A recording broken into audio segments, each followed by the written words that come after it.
Good afternoon, everyone.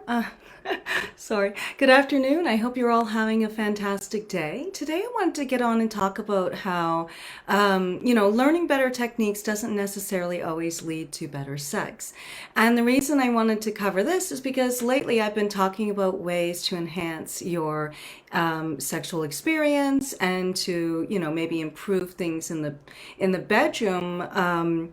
But I also really feel like it's really important to talk about the fact that you can learn all the techniques in the world. And if your relationship is rocky, it'll only take you so far, right? So the thing that's really crucial to understand is that for so many vulva owners, it's not just about, pressing certain buttons and, doing certain things in certain ways, because our mind and our heart and our spirit are involved, right?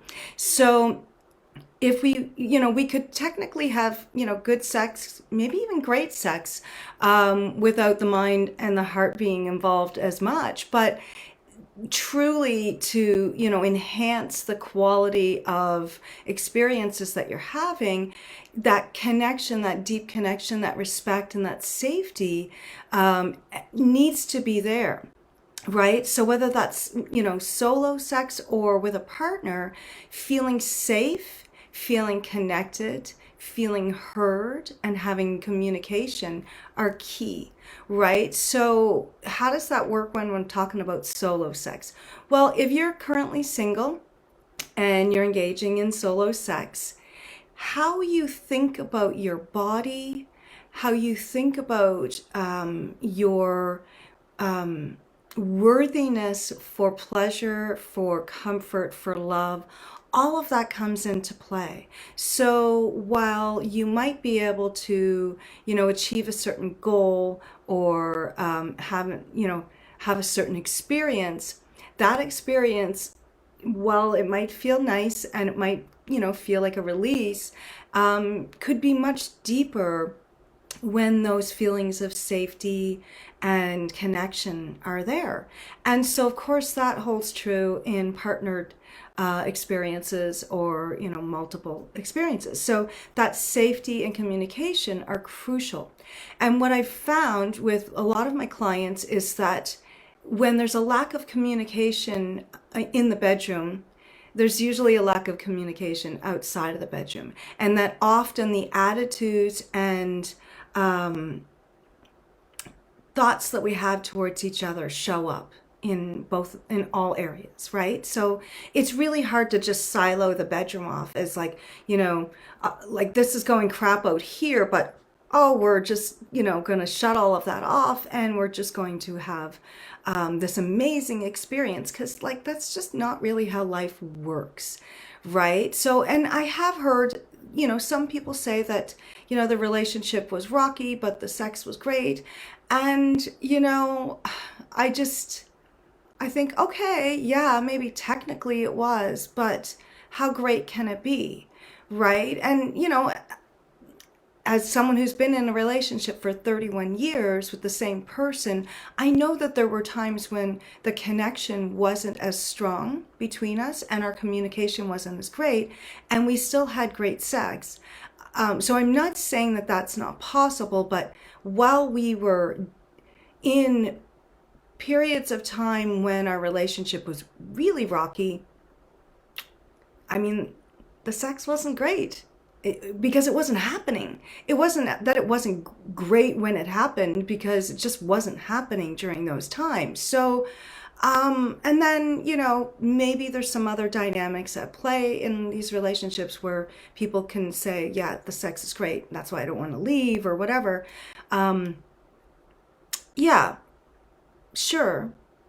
And as much as I talk about how important sex is and how it's such an important pillar in our relationship, I'm not just talking about sex. Like, I'm not just talking about a certain physical act, right? So when we don't feel cherished, when we don't feel heard, we don't feel seen, we don't feel worthy, when we don't feel loved, when we don't feel that connection and we don't feel like we can have conversations, about our needs and wants, then are you just going along for the ride and it happens to work out great? How much of a participant are you in this, right? If those conditions aren't there, then how much are you in control of your experience and your pleasure, right? And maybe your partner is, really great at the technical stuff, and that's awesome, right? So the reason I talk about all of those things and give resources is because, sometimes it's a lack of knowledge, and there can be a lot of love in the relationship and even a lot of great communication, and yet there's just a lack of knowledge, right? So we can fill that knowledge gap pretty easily. The other stuff takes a little bit more work, right? And it takes intentionality. And when we have experiences with our partner and we go into it with the intention of deepening our connection, then the experience is going to be deeper and more nourishing and satisfying than if we're just going into it like from the physical perspective alone, right? Yes, we can do that. It's just like going and doing a yoga practice and leaving sort of the mind, body, spirit holistic approach out of it and just focusing on the stretches. Yes, you're going to benefit and you're going to have, really like flexible muscles, and you're going to improve, the flexibility around your joints and all of the health benefits that come from doing the physical practice of yoga are there. And so technically, you are really enjoying the practice of yoga and getting lots of benefits out of it. But what happens is that when you increase or add in or allow for an opening to receive other kinds of aspects of the practice, then it becomes much richer and much deeper. And so too can our experiences in the bedroom. Because it's not just about the physical act. It's about that connection and the body, mind, spirit connection, right? And that happens through great communication, care, respect, safety, and a lot of love, right? So it's not enough to say that, oh, I love them. If the safety and connection and the communication isn't there, because then what is that? Is that love? A healthy love is a love that includes all of those things, right? And a really robust sexual experience, whether you're doing it solo or with a partner or partners, should include those aspects if the intention is to build a deeper connection. If your intention is just to have great sex, go to it, enjoy, have fun. And, obviously there's still some elements of safety and communication that need to come into play, but you can just approach it from that respect, almost like you would approach a yoga practice just from the physicality standpoint. And great, enjoy it, really enjoy it. But if you're with someone, or even, like I said, if it's a solo practice, deepening your connection to yourself is a really great place to start. And from there, it allows you to open up to a deeper connection with your partner. So I hope this helps.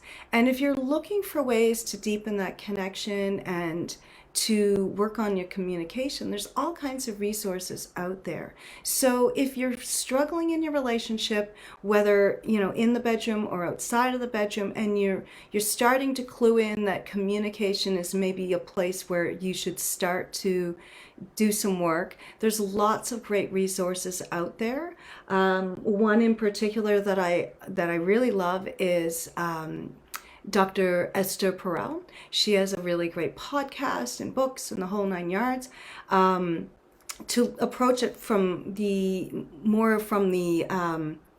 relationship, the emotional part of the relationship, and how that increases your engagement in the erotic. So, and then of course there's Dr. Emily Morse, who talks more or talks a lot about self-love and everything, but also gives a lot more of the technical stuff and the tips and techniques as well. So there's, and that's just a couple that I can think of off the top of my head. And so if you're, if that part of your relationship needs to improve, or you'd like for it to improve, there's some really great resources. And then if you're thinking that just overall your relationship needs some help from the communication standpoint, then getting therapy is a really great way to figure out where you're at, right? So we can't know where the other person's at unless we ask them. And a lot of times when we ask them, they might not be able to articulate how they're feeling, or they might become defensive and sort of push back and, avoid, or, just throw it back on you or whatever. But when you've done some work on yourself and you've gotten to a place within yourself where you're really comfortable knowing, who you are on a deeper level, then it becomes easier to have those conversations, because then it comes from a place of curiosity. It's like, so I learned this about myself.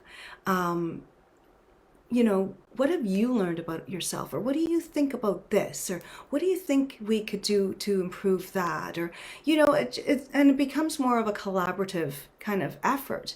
Whereas without that help, a lot of times you just get stuck in that pattern of repeating cycles of, whatever, right?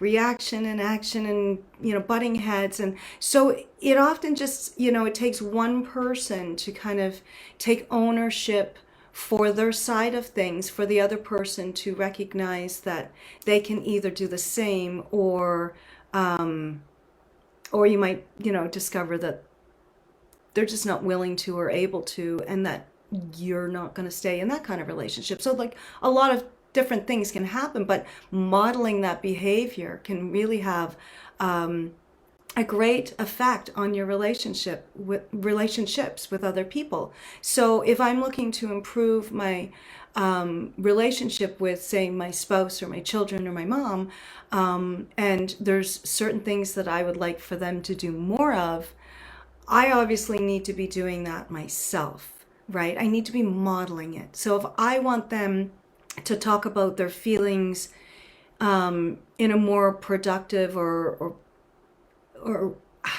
just more precise way, then I need to do that myself, right? I need to be modeling that for them. I need to get good at saying how I feel in a way that is coming from more of a grounded and anchored place, right? So we can help the people around us by doing those things ourselves.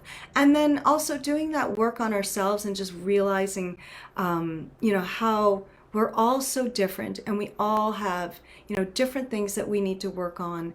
It gives us some compassion for other people who might be struggling, right? Because everyone's struggling in their own way. But I think when we give ourselves that compassion first and we start to feel that for ourselves, it becomes easier to share that with other people. So if you're wanting to change certain aspects of your relationship, but you're not willing to do the work to maybe get that ball rolling, then the likelihood of you staying stuck in whatever ways you're stuck are going to, continue. So you have to ask yourself, like, what do I want in the future? And are the things that I'm doing right now helping towards that? Now, regardless of what they're doing or not doing, are the things that I'm doing beneficial in helping me get towards my goal?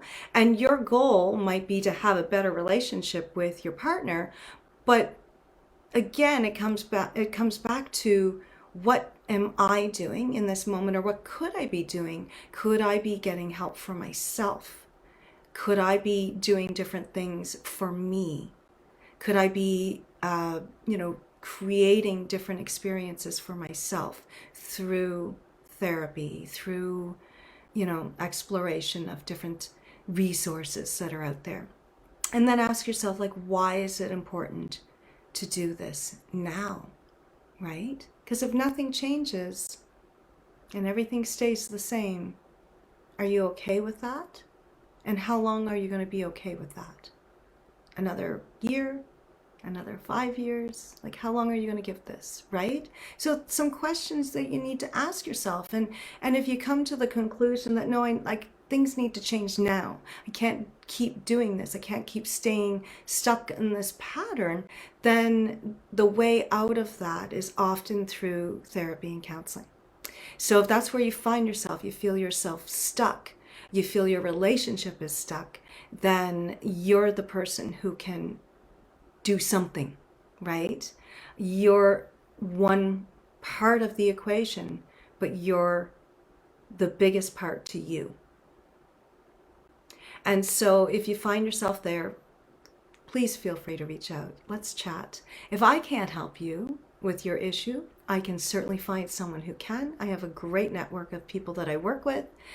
We refer different clients to each other as needed because, sometimes, I have people who will say to me, like, I'd rather work with a male, or I'd rather work with someone who's part of the LGBTQ community, or, like any number of things. Maybe they want someone younger, right? Someone who might be able to relate to them because they're in their 20s, and, someone who's 50 might seem like not a good fit to them. So whatever your reason, if I'm not it, that's fine. Still, please feel free to reach out, because I can most likely find someone who meets the criteria that you're looking for to get some help. And I hope you have a great rest of your day. Thank you for joining me. Namaste.